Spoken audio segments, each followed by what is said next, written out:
suffers a 43-35 loss in Athens. For 3 quarters, Ole Miss offensively was perfect, truly perfect. They were elite until they weren't. Defensively, it was a disaster really from start to finish, and that is the difference really in this game. We'll talk about all that and more with you on this edition of the podcast. So glad that you guys are here, regardless of the results on the field. I'm just happy that you guys are here.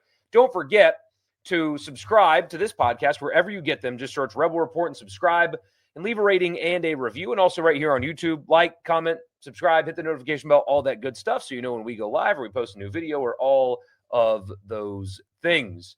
And before we get into it, I want to tell you the podcast is brought to you in part by Toyota of Brookhaven. Check them out online at toyotaofbrookhaven.com. You don't need to live in the area to have a great car buying experience. They will take care of you at Toyota of Brookhaven. Trust me. You check out their online inventory on their website, toyotaofbrookhaven.com, and you can look before you go. It's worth the trip, though, because I bought a car, I tell you guys this all the time, from a place nearby. And boy, it was a bad experience. I felt uncomfortable driving off the lot. And sure enough, the car, it shouldn't have passed the internal inspections. Wouldn't have gone down like that at Toyota of Brookhaven. They'll also give you $1,000 off on me, any in-stock new Toyota. If you just tell them that I sent you, toyotaofbrookhaven.com, they will deliver for you. All right, quick box score. Then I've got an overarching thought, and then we'll go into this game a little bit. So again, Ole Miss loses 43-35. Trinidad was 19 of 36 for 263 and 1 touchdown, no interceptions or turnovers. He led Ole Miss in rushing as well, just 42 yards, although a pair of touchdowns for Trinidad on 9 carries. Kejuan Lacey was held in check by that Georgia defense. Not a banner day for the Ole Miss rushing attack. 12 carries, 31 yards. That's 2.6 per carry. Did have a couple of touchdowns as well. Ole Miss receiving, DeJon Stribling led the Rebels in receiving thanks to that 75-yard touchdown. 3 catches for 96. Trey Wallace had 4 for 39. Daquan Wright had 3 for 34. Trinidad missed him a couple of times in the fourth quarter on completions that should have been had that maybe changed the game. Deuce Alexander had 2 for 33. Spread the football out a little bit. Winston Watkins had a big catch. Caleb Odom had 2 for 20.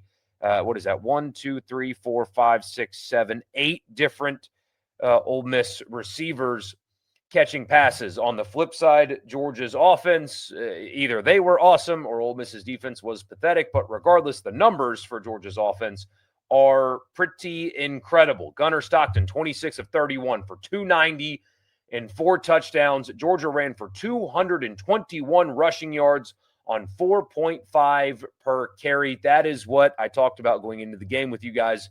I was afraid that Georgia was going to be able to death march this Ole Miss defense. And sure enough, frankly, it wasn't a death march. It was, we can do whatever we want, and you cannot stop us march for the entirety of the football game. Every Georgia possession ended in points with the exception of kneeling out the clock to end the game. Every Georgia possession ended in points. And we'll get to the defense and all that here in just a second. But this is the thing that I was thinking about before I went live with you guys. You saw tonight, well, I guess this afternoon, but what you saw, in my opinion, was something that Kirby Smart has in his program that Lane Kiffin does not yet have in his.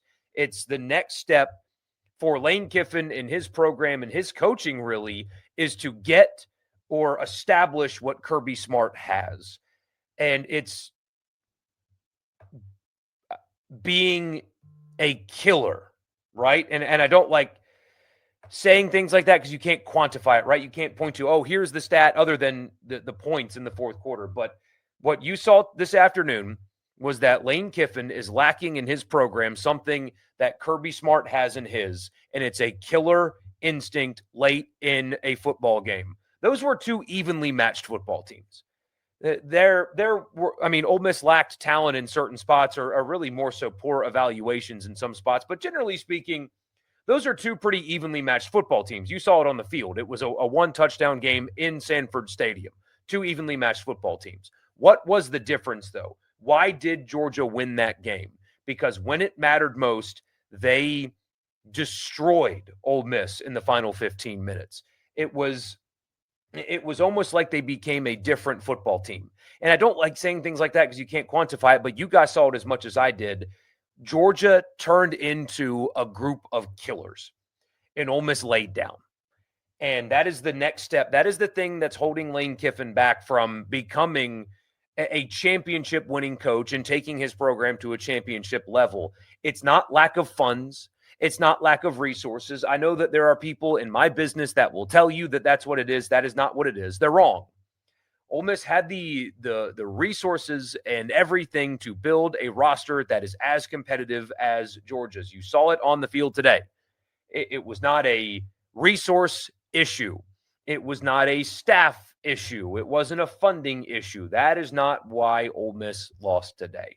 Ole Miss lost today because Kirby Smart's program has something that Lane Kiffin's program does not yet have. And it's taking a game by the horns in the fourth quarter and burying your opponent into the ground, despite the fact that they're moving the football up and down the field on you all day long. But when it mattered most, Georgia became the killers. They became the hunters. And Ole Miss did not have an answer for that. They didn't respond in kind. Ole Miss has won a lot of big games under Lane Kiffin. They're going to keep winning big games under Lane Kiffin. They're going to continue to win a lot. But that is one thing that Georgia did tonight. It's what Georgia did last week. It's what Georgia has done so often under Kirby Smart. They are relentless. And Ole Miss at times is not. And look, they were the home team. It's easier to look that way when you're at home. Ole Miss executed in the fourth quarter against LSU just a few weeks ago, but that was the difference today. Before we talk about anything else, a cultural whatever in the Georgia program that Ole Miss needs to figure out how to do if they're going to become a championship level program, because you can't talk to me about money because they have enough. You can't talk to me about staff resources because they have enough. They've done a really good job at a lot of things. They missed some evaluations defensively, but they lost today because one team was better when it mattered most than the other. And Ole Miss has been good in that spot this year, but this is the best team that they've played. And the best team that they played was ready for the fourth quarter, and Ole Miss was not. So, but then there's some other things to get to as well. We'll read your comments. I know you guys are going to bring up defense, so I'll just save it for then. And everything else that comes with this game after I tell you. The podcast is brought to you in part by Advantage Business Systems. Check them out online at absms.com. If you're a Mississippi business and you need office technology, anything from copiers and printers and mail machines to cloud storage, data security, IT projects, phone systems, whatever it is, if it's technology in the office and your Mississippi business needs it, absms.com, and tell them I sent you, and you'll get that office technology assessment on me. Again, just tell them that I sent you. Also, Priority One Bank, 16 locations here in Mississippi, so there's very likely to be one situated somewhere in your backyard, conveniently located for you. They also have a great online banking platform, local loan servicing and decision-making, because Priority One Bank makes you their priority. Bank with me at Priority One Bank. First comment. Had an L penciled in here preseason, frustrated at the D's performance that cost the most golden opportunity of all time. Such a disappointment. Need that Lane contract extension ASAP. Yeah, that's so multiple schools of thought. Ole Miss is 6-1, and their one loss is a touchdown loss in Athens. If I'd have told you on August 1st, Ole Miss is going to be 6-1 after the Georgia game, and they'd lose that by a touchdown, you'd be like, oh, okay, I like that.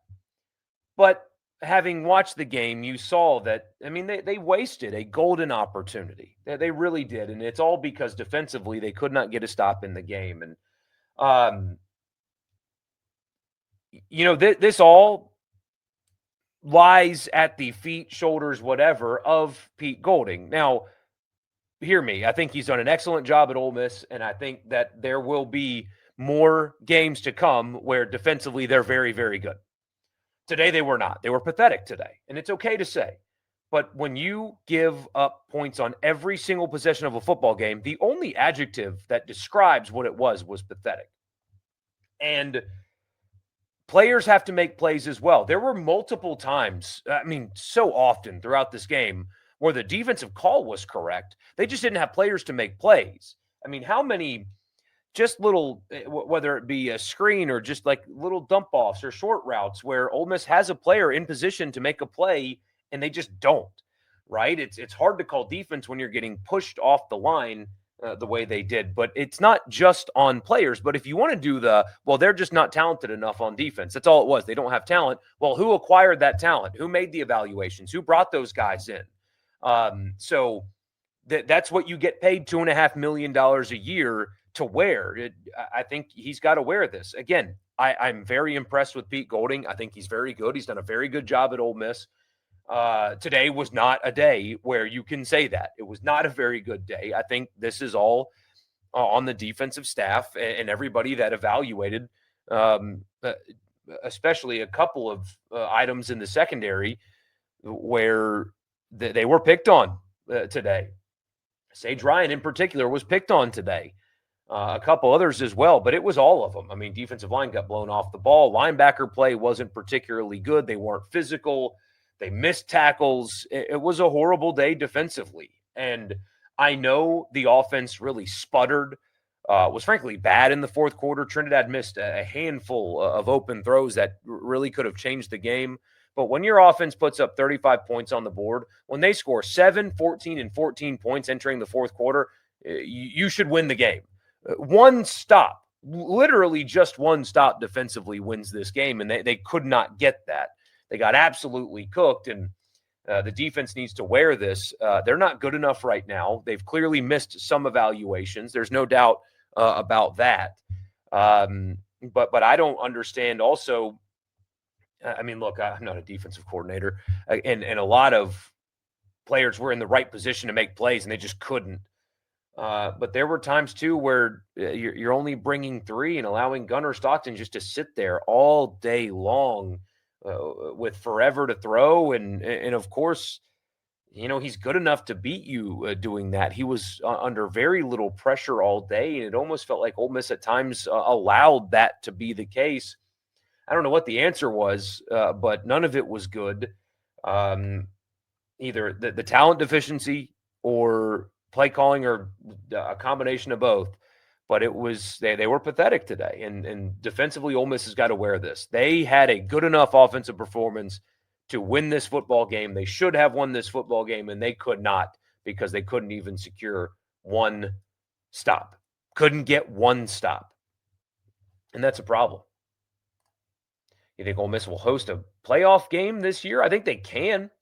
The playoff picture is murky as hell. So Texas A&M barely escaped Arkansas today. My goodness, they barely escaped Arkansas. They're the only undefeated team left in the SEC. Now, Alabama is currently taking care of Tennessee. Those are your 2 best teams in the SEC. Vanderbilt with a really impressive win today. Oklahoma, I don't know how impressive it is to beat this South Carolina team. They stink out loud. But LSU just got their second loss. They're going to get a third. You can basically, I think you can eliminate them. But Ole Miss has their first. Ole Miss and Georgia both have 1 loss. Alabama has 1 loss. Tennessee's about to get their second. Texas already has 2, and they're struggling with Kentucky. They're only up 7 entering the fourth quarter in Lexington. Missouri up 3 at all. The SEC playoff picture is so murky. Ole Miss just has to take care of business and let losses happen, because they will happen. But, man, the playoff picture nationally is really, really murky. Texas Tech lost today. Memphis lost today. That has playoff implications on it. Georgia Tech 7-0. And, Virginia's in a dogfight right now with Washington State. And Virginia controls their own playoff destiny. Even if they lose this game, I believe they control their own playoff destiny. Now they're tied with 2 minutes to go with Washington State. Hold on. What game did Virginia lose? They lost that weird NC State game that's not a conference game, right? Isn't that what anyway, doesn't matter. Point is, the playoff picture is murky. USC only has 1 loss, although they're down to Notre Dame right now. There's just so much that needs to and will happen around the country. But If you're Lane Kiffin, the message to your team right now is everything that you want is still absolutely in front of you. There is um, no question at all that they can achieve all of their goals. They're good enough to do it. It gets easier from here. Now, Oklahoma's going to be a bear next week, but I don't think Oklahoma's Georgia or anything close to what they played today. But it's still a difficult test. Napier's going to be gone by the time they play Florida. South Carolina's a dumpster fire. Mississippi State was awful today. And they could just continue to stack losses by the time you get to the Egg Bowl. So the opportunity is there to present it's there for Ole Miss. Now what Lane Kiffin needs to do, though, needs to manage this loss well and handle his team well. And Napier's about to get fired. And that's going to cause conversation, right? And that needs to get handled better this time around because they're not eliminated. Everything is still in front of them, and he cannot allow that crap to happen again to his football team. And I mean, I thought it was hilarious that Ole Miss football is tweeting out a video of him walking alongside Jimmy Sexton as they enter the field today. I mean, I'm laughing. I saw that. I'm sitting here laughing because, like, geez, doesn't that tell you everything, right? But I know Keith Carter had some quotes about being proactive about it, but Napier hasn't been fired yet. And now you look around the SEC, and I mean, could LSU come open? Auburn's going to come open, although that's not happening again.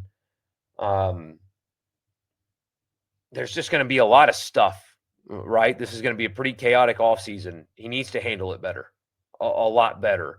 And so we'll see if he does. I know there's been some rumors about an extension getting signed. I saw the Chris Lowe story. The quotes were fine. The story was good. All that stuff. I'm a little bit cynical. Until pen meets paper on an extension and it's handled the way Cignetti did it in Indiana, no article from Chris Lowe and no Instagram post is adequate to stop the noise. You got to stop the noise by stopping the noise. Indiana stopped the noise.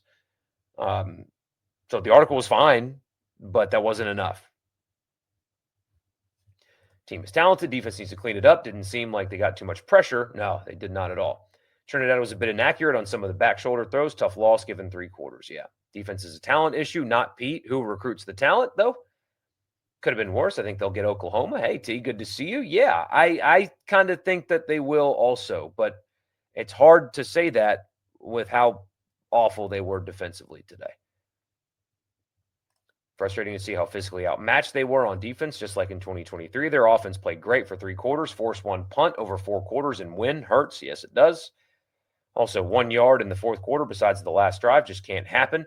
Yeah, that can. And now it makes – now it's odd, right? The quarterback thing is odd. I don't think you can sit Trinidad with how he played in this game. No running game at all. He played well, but he was basically perfect until he wasn't, And he did fold today. That was his first road start, just like Simmons's was in Lexington.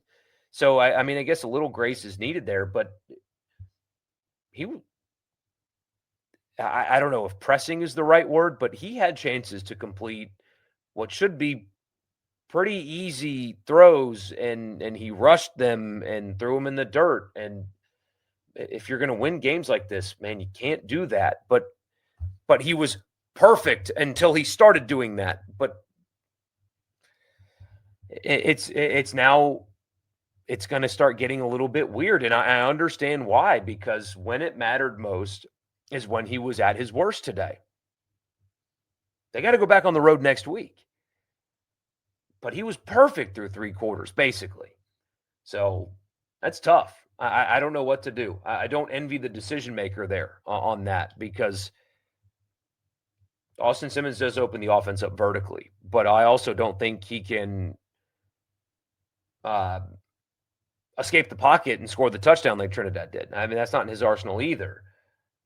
I like some of the creativity they've done with him, but that requires him completing passes over the middle which he did, for example, against LSU. And those opportunities were there in the fourth, and he couldn't complete them. That was – he shouldn't have ever been in that position because it should have been an easy win, but they couldn't run the football today, and he couldn't complete passes in the fourth, and so they couldn't be perfect for 4 quarters, but they shouldn't have been asked to be perfect through 4 quarters.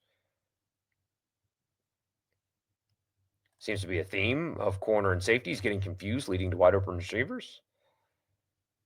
Not deep enough for the fourth quarter. I don't know if it was depth, to be honest with you. I agree with this. They got impatient. They stopped running their offense. Just drop back, throw vertical, and that's not what has worked for you with Trinidad. I think Andrew Jones needs to play more. If he's going to play like that, absolutely he needs to play more. Scoring 35 in Athens should be enough for a win. Can't give them nearly 40 first downs and win impossible, absolutely. And they were probably a 4th and 1 away from pulling away and winning. Gosh. I mean, they had him. They had him too and just couldn't. 5 straight touchdown drives, all for naught. Yeah. Do you think Trinidad getting so many passes batted down can be fixed? Yeah, I don't. People are like, oh, he's too short. That's why it happens. As if, I mean, like, he's Baker Mayfield's height. It's not just his height that is causing that. I don't know what it is, but it's there are other quarterbacks his height that have won Super Bowls. Okay, so, but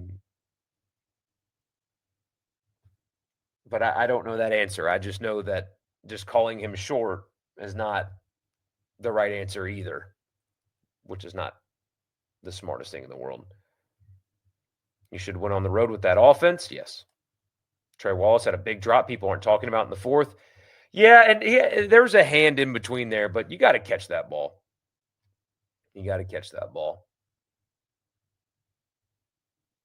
Another big play was on Gunner's scramble when Princeville goes flying by when he should have made a play. That's been a theme for that defensive line as well this year is they're so good at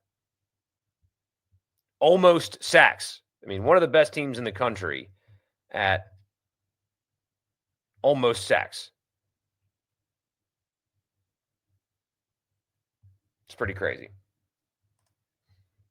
Also a big boy game and a big boy loss. Ole Miss isn't far away from Georgia. I agree. They have the killer instinct. That's what it is. Game turned in the fourth. Up 9, didn't get the stop and have the ball at midfield. Absolutely. Sage Ryan was especially bad today. When they didn't score in the fourth that the game was over, defense was just lifeless. Yeah. How can Pete watch 3 years of Sage Ryan's tape and think he would be a good addition to? It's a good question. That is a good question, but it's not like if you give up touchdowns because the receiver's more talented than you, that's different. It's the being out of position as often as he finds himself. It's frustrating. Got away from the run game in the fourth quarter. Lacey's one run went for 10 yards. Yeah. Play of the game was the 4th and 1, and Perkins got blocked 5 yards down the field and was unable to make the tackle on edge when the running backs bounced outside. No answer for Georgia's run. That's why we talked about it so much. No, Justin, I did not say Ole Miss has more resources than Georgia. I'm saying that resources were not the issue in today's game. Ole Miss has the resources that allow them to build competitive rosters in games like they had today. No, they don't have more than Georgia. If I said that, it was a slip of the tongue and not the actual thought or feeling of mine. No, they don't. But lack of resources are not the issue for Ole Miss football now. That's what I'm getting at. That's what I mean. They missed some evaluations defensively.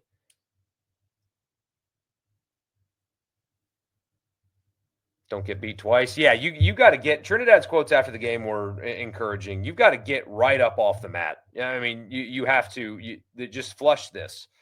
And by the way, it looks like Virginia's going to beat Washington State. Was that a safety where they scored on? Hold on. That's unfortunate. 2 weeks in a row, Washington State's going to Oh, wait. That's first quarter. Yeah, safety. My goodness. What a shame. What a shame. Maybe they can still pull it out, though. There's still 2 minutes left, but yeah, everything's still in front of you, so you can't allow this to beat you again. Georgia wins at home. Ole Miss wins at home. Georgia's won 35 of the last 36 home games. Got to figure out how to win a tough road game like this to get to the next level. They have a chance next Saturday. And yes, I do think if that game was in Oxford, Ole Miss would have won. I agree. But still a one-score game. It was a free shot today. Didn't get it. Go get next week. Yeah. Didn't know what they could have done differently on defense, though. They couldn't stop anything. Don't think any team on the schedule has the offense to physically dominate the way Georgia did. Do you? No. Oklahoma does not have. Now, they've got Mateer, who's effective in the running game, and they ran the football well today, but South Carolina's, I mean, they're done. Much less potent rushing attack from Oklahoma than what you saw today. To you, Oklahoma feels more like a must-win. Don't buy Florida, South Carolina, or State being for sure wins with that defense. Now, luckily, the first two are on quit watch. And Mississippi State is, I mean, they had a devastating loss today. They've got Texas upcoming, and I know Texas isn't playing well tonight, but the talent mismatch is pretty stark. Now, Texas and Kentucky are tied. Holy crap. I mean, why not, right? Texas only has 10 points right now. But, I mean, Mississippi State's hosting Texas next week, and then they have to go to Arkansas, who should have beaten A&M today. I know shoulda, coulda, woulda, but they can start stacking losses here, and you could have a morning kickoff on Black Friday with a very empty stadium and a team that's lost 15 consecutive SEC games. It's possible that that's where this is headed. Wasn't a free shot, had a legit opportunity. They let slip. Next week in Norman is now a must-win. Free shot is, I said this on the radio show, that it's not a free shot because you have a chance, like a legitimate chance to win the game, but the consequences of a loss are not overly significant as long as you can settle in and play good football. Yeah, Texas Tech and Miami had two worse losses, so that helps for sure. I mean, you're not, if this score holds, you're not falling behind Tennessee. Let's see. Now, Notre Dame has a chance to beat USC, though. They're up 8 here.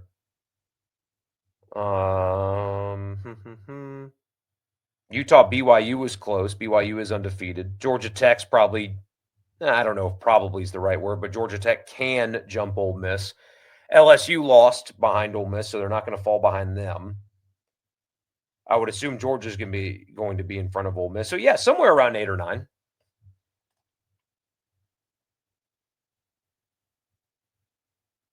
An all-around F for everyone on defense, pretty much. Cam Beaver's non-existent. I mean, if you're not getting playing time on that defensive line, what does that tell you? Offense gets an A-. Yeah, I mean, first 3 quarters, A++ valedictorian type stuff. And then the fourth quarter brings that down a lot. How bad is Sage's backup? I don't know, but somebody needs to get some snaps in that spot. It could not possibly be worse.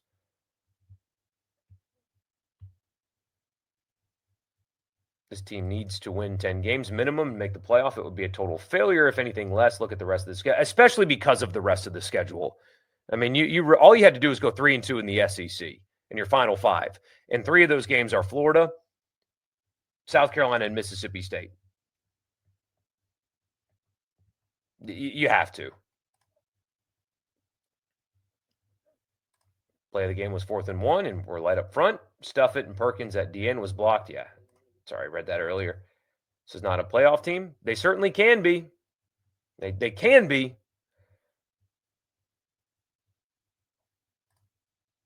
So I know, can we see Kelly Freeze and Napier fired on the same day tomorrow? I don't think they're quite ready on Kelly.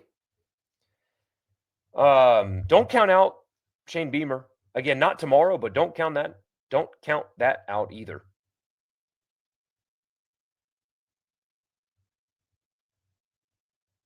Alabama is very good. Yes, they are. They're legitimate. That defense especially legitimate.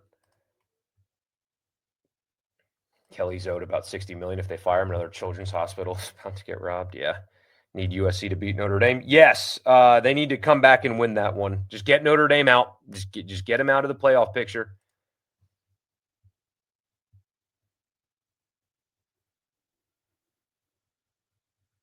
One thing for sure is South Carolina's offensive line will not dominate like Georgia did. They're horrendous up front. Yeah. Match up better with Oklahoma. I agree with that. Quick thoughts on Mississippi State, Florida. I've been against making a change at quarterback. I think now is the time you have to consider it for Mississippi State. I think now's the time. Blake Shapen is too old to be making mistakes like the one that he made at the end of that football game. I mean, if you look at their stats, they had 324 passing yards and 144 rushing yards, and they scored 21 points. Just a comedy of errors for Mississippi State. And I mean, they lose a fumble. You have the Shapen interception. You missed a field goal in there, if I remember correctly. That's a team that doesn't know how to win. And throwing the football when you're in very comfortably in range of your kicker down 2 and making a mistake like that is just brutal. It just is. I don't think it's too much. I think a must win in Norman is a little strong because it's not technically a must win because they can still win the rest and have a playoff resume, but it is an important game.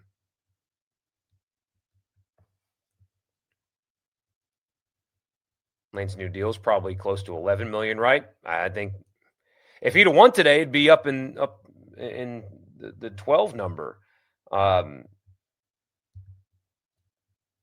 It'll be one of the largest contracts in college football.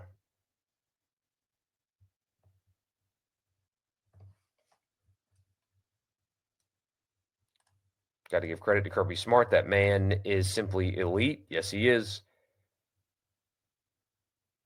I think the Sooners are more finesse. Yeah, they don't have a physical running game. I'm less worried about just lining up and running down Ole Miss's throat the way Georgia did today. We talked about it all week.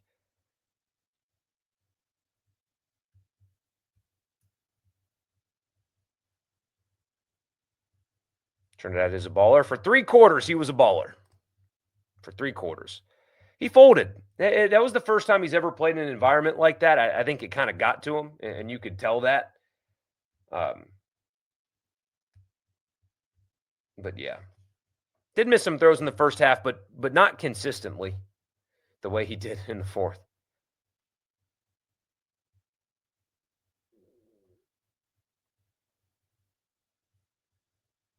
Brett McMurphy's tweet was so stupid, but buckle up for that. Get ready for it. I mean, no, I don't need to say what I was about to say.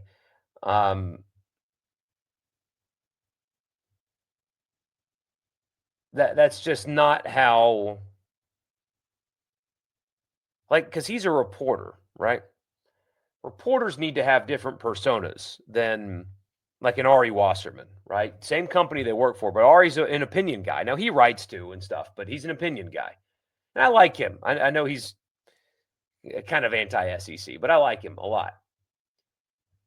There's different, you should expect them to act differently, and that was just kind of Bush League from him. But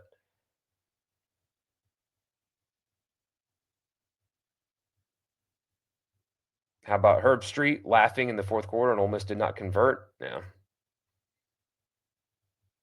He was not perfect, but no, I mean, no, he was not. No, Trinidad was not perfect in the first 3 quarters, but offensively they were. They scored on every possession. They scored 5. Their first 5 drives were touchdowns. I mean, to me, that's quote unquote perfect, even if he did miss some throws. But every possession they had, they scored a touchdown. They were perfect offensively until they weren't. That's what I mean. I mean, I'm being a little hyperbolic when I use that word. Perkins cannot contain a defensive end. That's why he's played more linebacker.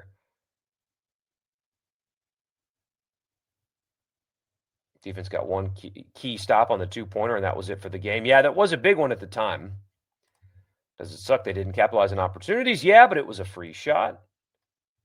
The corner never turned his back. Gosh, I keep messing up these comments. I keep clicking on the wrong thing. Corner never turned his back to track the ball on deep balls all game. Got him in trouble a couple of times. Everyone said Chambliss couldn't handle the pressure, and he did until the defense put total pressure on him because they couldn't stop Georgia. Yeah, Daquan was open most of the game, just couldn't get to him. Archer's really not very good. He's too long into his career, I think, to be as bad as he's been. They can't run the football either.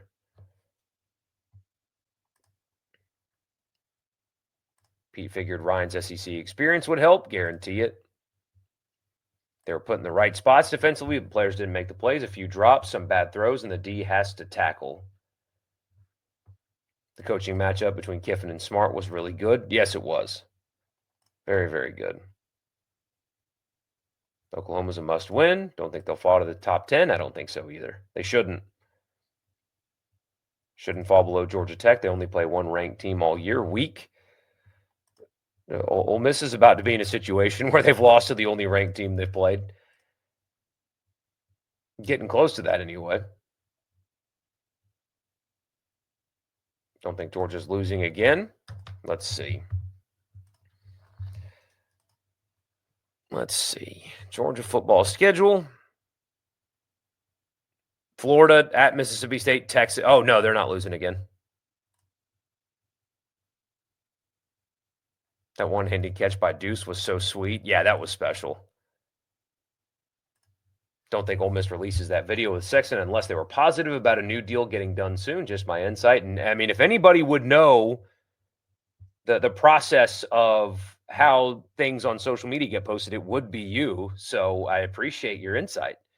I mean, you are in that scene. So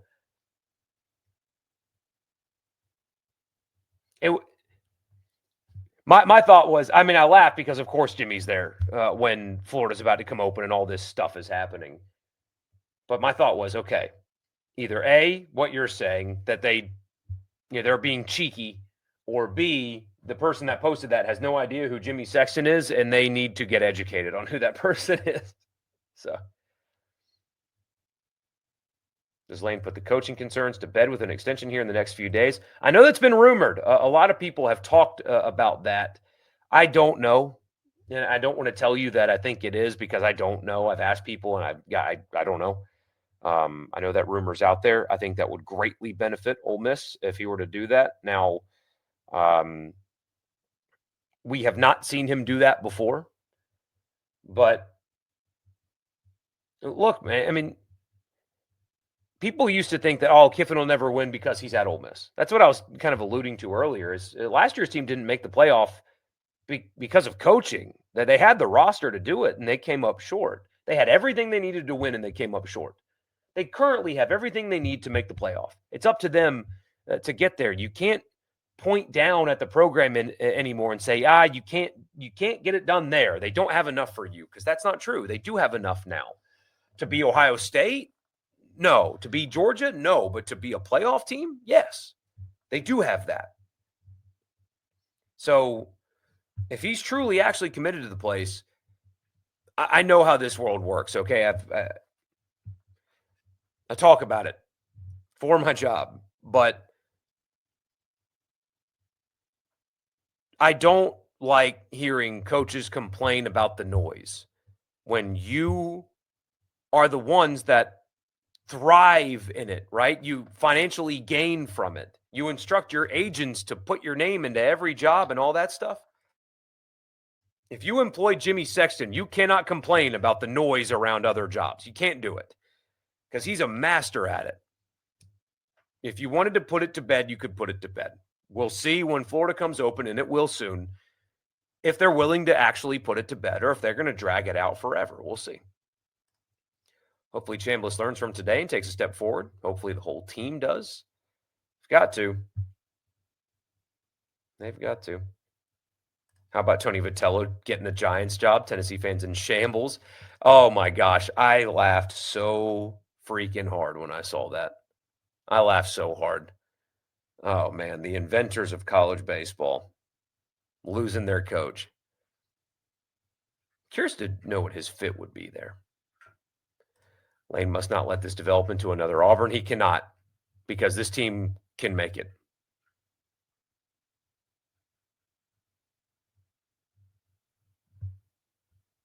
Think Arch got where he is because of his last name? No, he would be a starting quarterback in the SEC if his last name wasn't Manning. He wouldn't have had the circus around him if his name was Martin instead of Manning.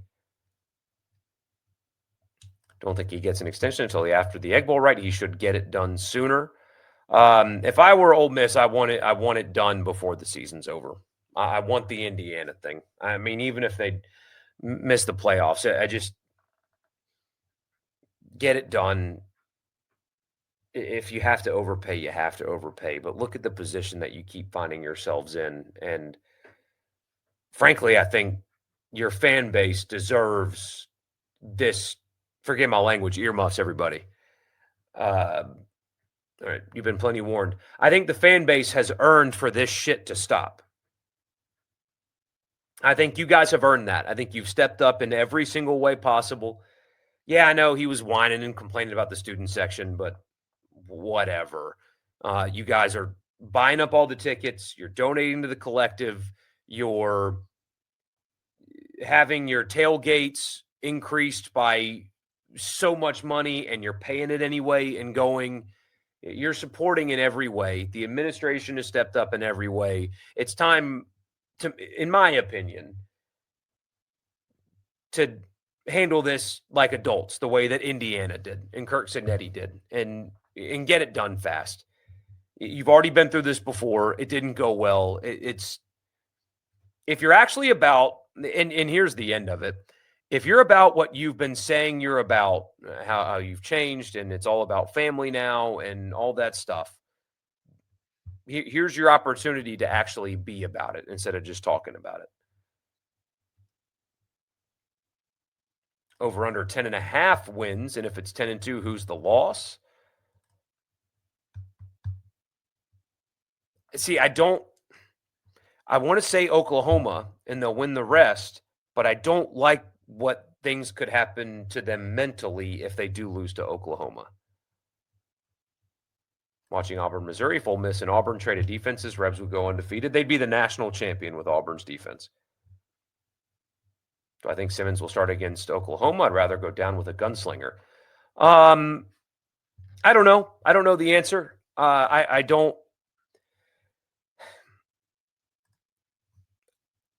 It's a little bit different than it was going into this game, but why is anybody confident that Austin Simmons could have scored touchdowns on 5 consecutive possessions in this game? I know what happened in the fourth, but why are you convinced that he would have handled the fourth quarter in a game like that better? What has he put on paper that tells you that that wouldn't have happened to him too? It's not fair. He did not earn a demotion. He got hurt, right? But he did make mistakes, and he did turn the football over in his 2 starts. So why can we just ignore that and pretend like he could have scored 35 points in this game today, including 5 consecutive touchdowns? Well, why are we convinced that that's what would have happened too, or could have been even better? I don't know. I don't know the answer. It's definitely different now. The conversation is a little bit different. But what evidence, true evidence on paper is there that tells you that with Simmons, it would have gone better offensively today? Maybe it would have. There's a little subgroup of burner accounts that hate that I'm not just telling you that Simmons is the greatest thing in the world. I think he can be, and I think he will be. I think he's an awesome kid and a super talent. I'm not. I have not been provided evidence to suggest that he would have done what Trinidad has put on the field yet. Maybe he would have. And it's not fair because he hasn't been given the opportunity to prove it either. It's a weird situation. You're not wrong in wondering if that would be the better option. It's sports conversation. That's what I've learned too about some of these the people in the burnerverse that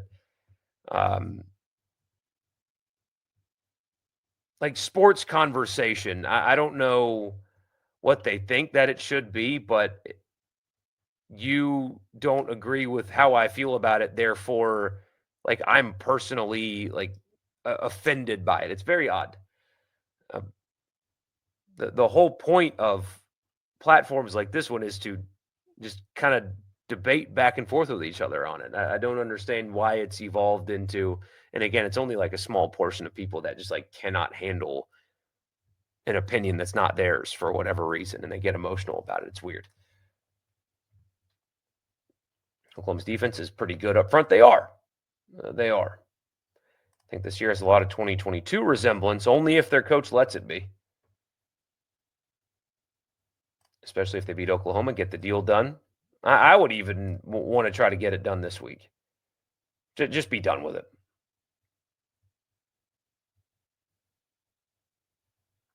USC just took the lead on Notre Dame. That's good news if Ole Miss is going to make the playoff. Okay, let me see. They were down 8. So what the hell happened? Forgive my language. Oh, Notre Dame's taking the lead back. So I'm behind. I'm behind on comments. But it's only a 3-point game now. Texas has 7 first downs the whole game. Wow. Oh, Notre Dame returned the kickoff back for wow. Trinidad kept them in the game today. Simmons almost gave the contain. Yeah, I don't know, and I don't think the quarterback controversy is affecting the defense at all. It's a good question, though. I don't think so. I think that, frankly, they're all handling it pretty well publicly. Simmons is clearly frustrated. He earned this. He's waited for this opportunity, and he earned the opportunity that he's no longer getting only because he got hurt. So they're handling it well. I think just defensively, they were just bad today. No matter who the quarterback is, Georgia still didn't punt. Don't think it mattered. Yeah, me either. I mean, all of the conversation, if we're spending too much time on, well, the offense didn't do this. Okay, I can't get there when you gave up points on every possession. Literally could not get one stop defensively. Couldn't do it. So that's the issue in this game. But I don't think you're crazy or wrong or anything or invalid for wondering if they need to make a change going into Norman. I don't agree, but sound and logic and reason. I don't think you make a switch yet.